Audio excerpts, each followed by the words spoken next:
Good day. Now let us discuss a new topic which about real numbers. Okay? Real numbers. Now, we all know that when you're still young, kung gagmay pa ta ba, we know how to count. Okay? That's what we call counting numbers. Okay?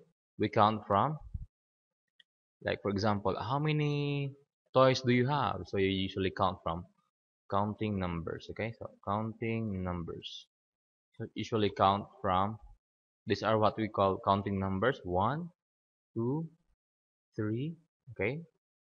And so on, okay? Nga na bala itong mga nibawaan ng counting nga numbers, okay? Now, after some time, we also know how to do what? You also know when we are in elementary already, we know that there are also numbers in between 1 and 2, right? That's what we call fraction. Mga grade 1 siguro, grade 2, grade 3, or sa ingana ng mga time, no? We're taught of fractions. What are fractions? Fractions are numbers which are usually part of a whole, right? Kapag itudluan ta na ay fraction nga in between sa 1 ug sa 2, we call that 1 half. Napoy ka nang kung ang 1 bahinon nimo katulo, we call that 1/3. So those numbers kanang naay kuan, or there are also fractions that are improper fraction, like for example 4/3. Okay, so but these are counting numbers that we know, these are fractions that we know. So as we continue to study, so magka-increase ato ang knowledge, we learn of dapat ay mga lain-lain na numbers. Okay, and we also learn about decimals. So fraction actually could be expressed in terms of decimals. For example, 1 half nahimong, kung decimal na siya, mahimo na siyang 0.5, right? 1/3 in decimal is equal to 0.3333, meaning continuous, no? Di na siya never ending ang 3. 4/3, no? Roughly nasa 1.333 and continuous. So inga na ang idea. Then, as we, study in high school, we learn that, ito na learn sa high school. Well, sa elementary pa ta, we learn, for example, elementary, what do we do, for example, if we have 2 minus 3? Sa grade 1 ta na, or sa grade 2, what is the answer of that? 2 minus 3? Will you agree ang answer anak kay cannot be? Meaning, sa una, kung 2 hulman og 3, mingon ta you need to borrow another term na like borrow 1, but kung 2 minus 3 lang, we say that it cannot be. So but in high school we learn that 2 minus 3 is can actually be solved, right? And we learn that the answer must be negative 1. Okay? And in high school we learn about, integers. Okay? These are actually count counting numbers, whole numbers which could take what? Whole numbers which could take values, negative or positive values, including 0. Okay? For example, we have negative 3, example lang siya, no? Negative 2, negative 1, 0, 1, 2, 3. All of these are integers. Okay? And it is at this time that we learn that there is some such thing as negative numbers, negative, which is thought of amurag utang siya, no? Utang. There are also positive numbers. Okay? But counting numbers are usually positive. No, positive na siya daan. Daan yung naka-learn nga, pwede dahil negative ang answer. But of course, in elementary, we're not taught of that. Cannot be pa na siya. Then, in high school, gitudluan na nga, pwede na dahil na siya. Ang answer na kay negative 1. So, later, magka-improve magka-broaden yung horizon, you'll be introduced to more and more types of numbers, okay? But all of these numbers are still under the realms of real numbers. Meaning, kani sila tanan, real number ni sila. So what is real number really? Okay? Or nabaday number nga dili real, meaning wala lang imagine lang ka or imaginary. So to introduce all of this, allow me to draw what we call a real number line. Okay? Unsa man ang real number line? Well, it's just a line. Kung line gani, meaning ano no? walay sinugdanan, walay ending. Meaning it's actually infinite, meaning it can move to the right continuously, no, without ends. Kanang arrow meaning ana can go forward or backward without limits. Now, real numbers, all of this are real number. So to properly introduce the real numbers, let me draw it in a real number line. Now, ang pinaka sayon i-draw will be these integers actually, no? Integers. These are whole numbers. Whole number ni sila which can take positive and negative values, okay? Bali, ang zero, mo na siya ang iyahang point of symmetry. Meaning, to the right are positive, to the left are negative, okay? Inga na ang idea sa zero. Siya ang kanang in between. So, actually, for example, here this is 1, and here this is negative 1.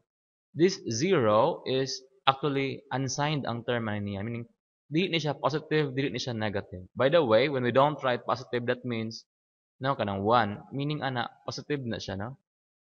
Pero normally dili na siya ginasulat basta wala gali plus nga sign, meaning ana positive, but except for 0.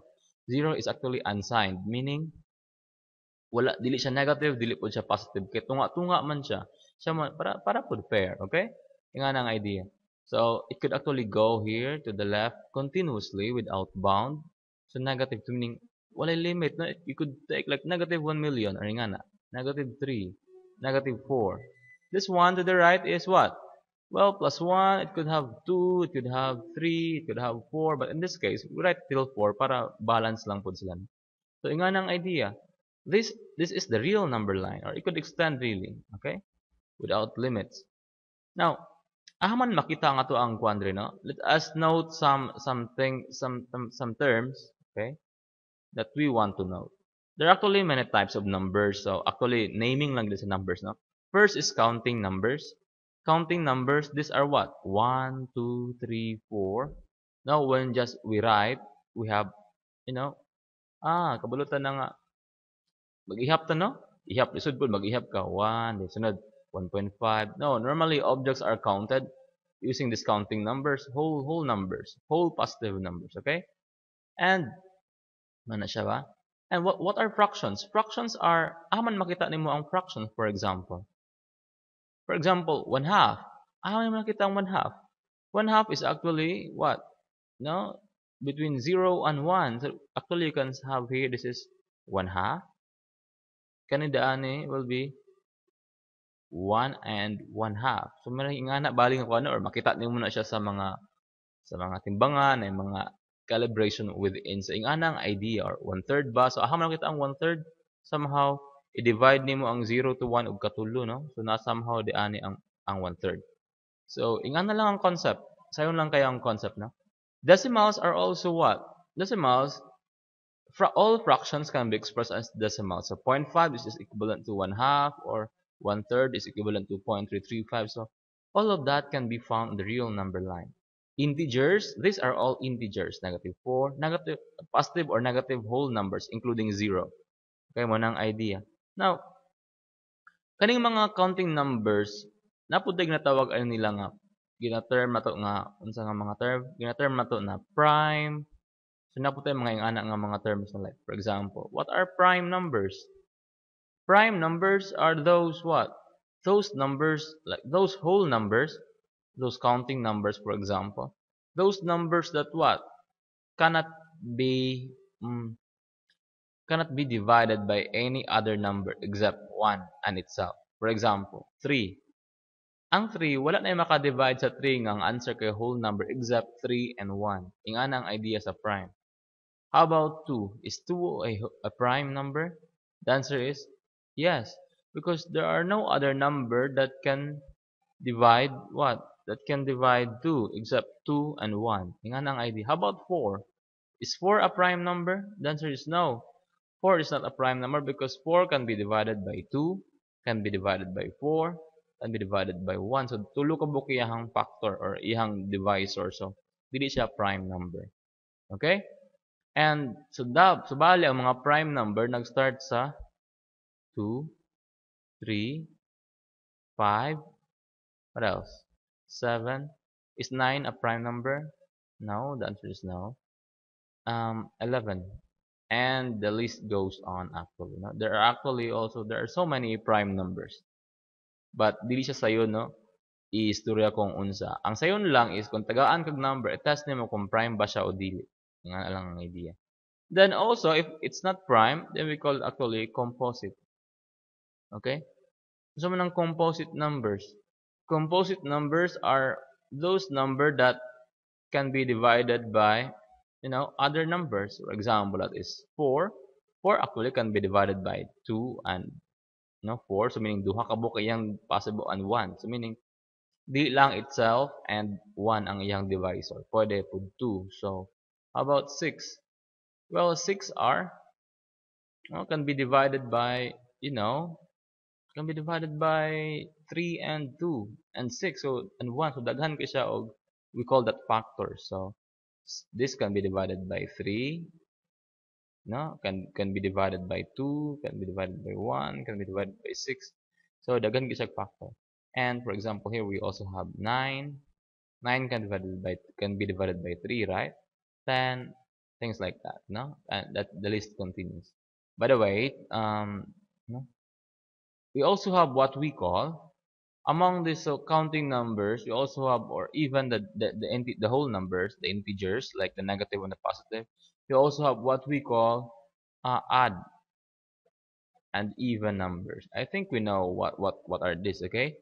So I think when we're still little, we play games that tell us kung add ba ang number o dili. Okay? Uh, so ang ba naman dulag lastik ko no, they have some like kung odd or even, no, you win if you get odd, you lose if you get even number. So in that case, odd is simply those numbers that is not perfectly divisible by 2. Kaya na lang kasimple. For example, what are those odd numbers? 1, for example, cannot be divided exactly into 2. Example 3, when you divide that into 2, you'll have 1.5 or 1.5. So dili siya whole number. 5 is an odd number. 7 is an odd number. 9 is an odd number, and the list continues. Okay? How about those even numbers? Well, even numbers are those numbers that are what? Katong ma-divide og 2, right? So meaning pares, we call that pares, meaning na siya pair. 2, 4, 6, 8, 10. Actually, so alternate lang silang duha, add og even, okay? And actually, we call these sets. These sets are actually like equivalent, meaning pareho sila kadaghag elements, no? Okay, sunod-sunod lang man sila, mamao lang man. However, the prime, like a look, mas daghan pa ang composite sa prime. Kay gamay ramang number nga gamay lang dili siya basta-basta ma-divide na. For example, 2, ang 4, ang 6, ang 9, ang 10 composite ni sila while dani kay gamay lang 2, 3, 5, 7. How about ang 8? 8 is also a composite din. Wala ko nabutang no. 8 is also a composite number. 4, 6, 8, 9, 10. So mas daghan ang composite compared sa prime numbers. Okay? Now, so more simple lang to sila bali no. But we also have when we nagka-develop pa nga to ang learning, we're also introduced to the words like rational numbers. Actually, these are rational numbers. These fractions, okay? Fractions are rational numbers. Rational numbers are those numbers that can be what? So now, like rational numbers. These are simply numbers that can be expressed as fraction. For example, or meaning rational came from the word ratio. It can number that can be expressed as a ratio of whole numbers. For example, we have 1/2. 1/2 is a ratio of 1 and 2. So 1/2 is a rational number. How about 4? Is 4 a rational number?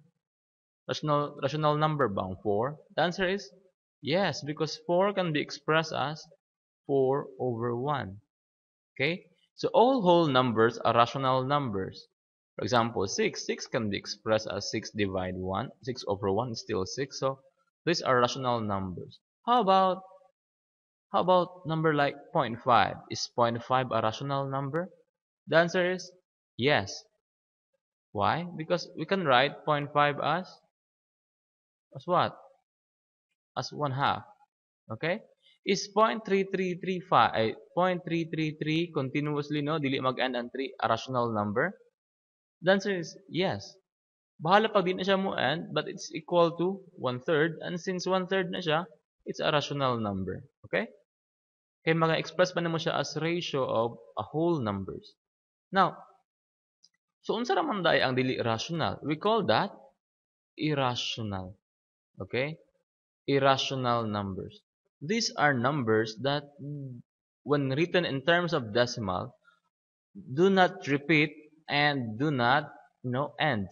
For example, naman tayong mga number good nga we call that repeating. For example, repeating 0.333 but non-terminating. So, ang kailangan para may mo siyang irrational number, kuno siya no? Non-repeating, meaning dili gabalik-balik ang number. For example, non-repeating and non-terminating. Okay? Meaning, dili mo undang. For example, let me show a calculator, okay? Okay, so here, let me show you what are those numbers? What are irrational numbers? These are numbers that cannot be expressed as fractions or ratios. Okay? For example, we have square root of 2. Okay? As you can see here, square root of 2 is such a long number. But kung makita nimo diri sa calcul nako, no? How many digits does this have? Kung maihap naman ka nga aniundang man lagi, but of course, moong mga sa calcul kay imong calcul limited lang ang display. But in reality, this decimal number still continues, no? Kung naka-calculator nga tagas na ang display or computer nga maka-display tagas nga numbers, this will then be continued infinitely, meaning daghan pa kag number gasunod ana niya. This is mura pag kaning sa kuno, murag kaning dani ba na this is non-terminating, meaning 0.333333, no? It will continuously, no, di na siya muundang. Taman sa kung karon sa kapuya na og kuano storya. Just like this one, taas pa kaya na iyang sumpay. But take note, unsa may naka-different ani niya from this. This one, bahalag taas na siya na, for example, 0.33333, no? Daghan na kay nga 3. Di siya muundang, pero what is common is that sure ka nga ang sunod niya 3 lang gihapon. No, but in this case, you don't know actually what will be the next term. Ano naman? Wala mo na siya pattern, okay? Like 4, sunod niya 1, sunod 4, sunod 2, 1, 3, 5, 6. So, these are numbers that are what? Non-repeating. Non-repeating, dili nagbalik-balik. And non-terminating, these are irrational numbers. Okay?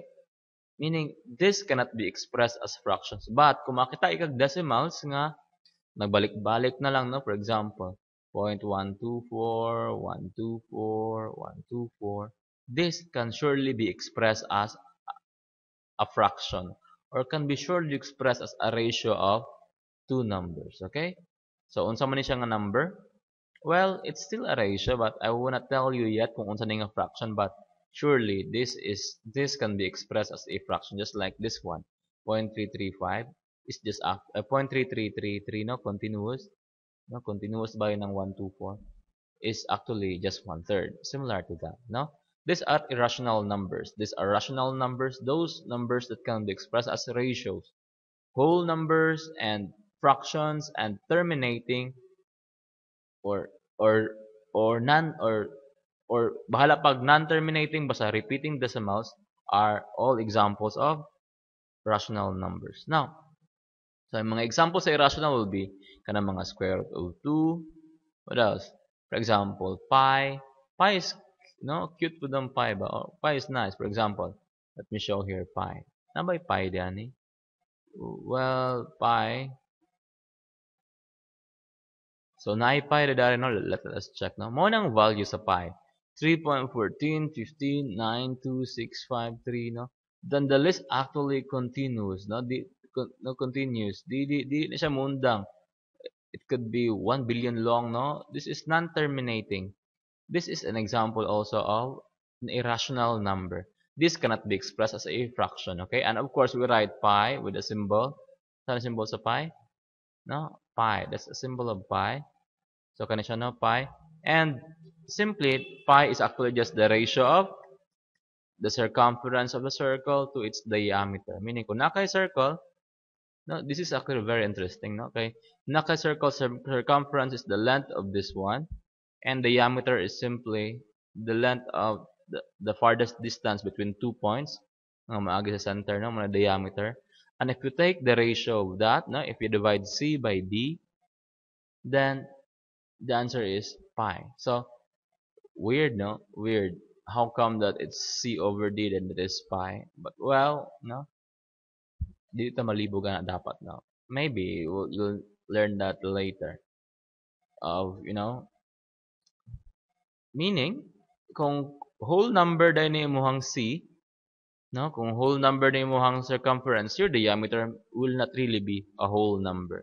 So it cannot be expressed as a ratio of, na-express mo siya ratio daan, but for sure ka nga kung whole number ng isa kaning isa di ni whole number, because to be called a rational number dapat it could be expressed as a ratio of two whole numbers, like for example 4 over 1, 6 over 1, 1 half, things like that. Okay, so simple lang kaayo ang mga kuan ba, real numbers. It can always be drawn on a real number line. For example, man makita ng 3.14 na kanang pi. Pi is simply 3.14, then daghan pa kay terms, no? So roughly na ng pi di ani, no, na siya di ani. Kaning man makita ning 6 over 1. So 6 over 1 will be here, or that is simply 6. Man makita ang 4. So 4 is here. So this real number line contains all real numbers. Okay? Ang mga fraction o ang mga decimal naa sa in between sa mga whole numbers. Okay? For example, like 0.333, so na siya daani, no? Na siya daari dapit. So in between sa 0 and so on. Ang mga irrational number, naragyap niyo sa in between sa whole numbers. Okay? Yung lang kasimple ang idea. And finally, when we say if there are real numbers, are there imaginary numbers? So later, di ba?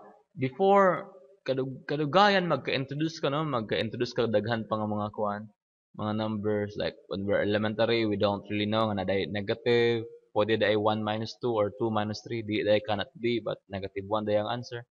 But later also we'll learn that there are actually numbers that even considered, even if they are not real. For example, we could have actually, what if we take the square root of 4? Kailan man ang answer ana? Well, the square root of 4 is simply 2. But how about if we take the square root of negative 1 or square root of negative 4? We know that we cannot take the square root. If we let the calculator do that, kung normal na calculator, no, kanang mga sa una pa nga calculator, ningon siya og error. But we can actually treat this as equal to 1 times I, or 1, or an imaginary number. So ing anang idea, no? So this square root of negative 1 is actually equal to I. 1, meaning I lang na siya bali, no? 1 could be just disregarded. So square root of negative 1 is equal to I, and this is what we call, I stands for imaginary number. But as of the moment, we don't treat imaginary number yet, no? We only focus on what is real first. Okay? Ing anang idea. Before magubot ang kalibutan, na before magubot ang mga numbers, you think of one set of numbers at a time. Meaning, as of our discussion, we only discuss real numbers. Just like when we're elementary, we are not taught yet of integers, we're not taught yet of irrational numbers. No? We are not taught of pi or square root of 2, because we want to simplify our analysis first. As of now, we want to talk only about real numbers. So real numbers are all of these numbers that you can think of, except for those which are imaginary. Meaning, the number of cars, and those are counting numbers. Like, pila may part nimo, pila man nimong share, pila man ako like 2% ang akong interest rate, ingana. Saman, pila man ang imuhang lugi. No, negative 2 akong profit karon, meaning lugi day ka og dos, no, ingana ang idea. And daghan, no, pila naman nimong edad? Ngayon kag dili po ko 50, dili ko 12, dili ko 15, dili ko 16, but hapit na ako mag 17. So you can say, I'm 16 point, like example, 45 years old. Pwede, no? But normally when we say our age, we always refer to whole numbers. Like I'm 16. I won't say that I am 16.45 because awkward lang siya. But pwede man gihapon. But no, basin ma-feel ni sa mong kauban na medyo weird ka. Okay, so these are just an introduction of real numbers. All of these are real numbers. So again, I write no, integers. All of these are integers, the real number line. So integers can go actually from left to right. And in between those integers, there are a lot of numbers yet. We have decimals, we have rational numbers, we have irrational numbers. So, yung na lang ang idea. We also have, for whole numbers, we have prime, we have composite. Prime are those numbers that cannot be divided by any other number except itself and 1. That's why 1 is not considered prime because dapat na siya at least duha no duha na siya dapat dili at least no siya duha ka dapat ka divisor iyahang self ug 1 but kani kay 1 lang man siya 1 ang pud iyahang self so it's not considered as prime. 2 is prime. So as we can see we also have odd and even, odd, dili pares, even, pares. As you can see here all of the composite are actually the no only the prime only 2 is the no ang even nga prime, the rest are all odd. Kaya of course kung even ka ma-divide man kag 2 so di na ka may mong prime but 2 is exempted for that because gamay lang man siya no ma-divide siya 2 but 2 is already itself so okay lang. So these are real numbers. Dili siya lisod no because we are already introduced to this when we are still young. Counting numbers, we know how to count. One, taman to na. Normally, when we do before, di ba sa gamay pa ka ba, di ba nyo ka tudluan o fraction una. O nak, ihapan ni nak, no? Dili man naman ng mama na kuan. 1/2, 1/3, dili. You always thought of 1, 2, 3, 4. Then, fraction, kung sa elementary, no, itudlo, decimals is also taught. Okay. Na daw mga butang, dili whole number. For example, tagaan kag cake, unya napaakan na, no, or nakuhaan na. Half na lang, so 1/2. Kung tulo mo ko magbabayan sa cake, tagpila naman lang dayon mo. No, tulo. How do you divide it into 3? Ana. Bahayan niyo og tulo. Ang cake, so tag 1/3 mo.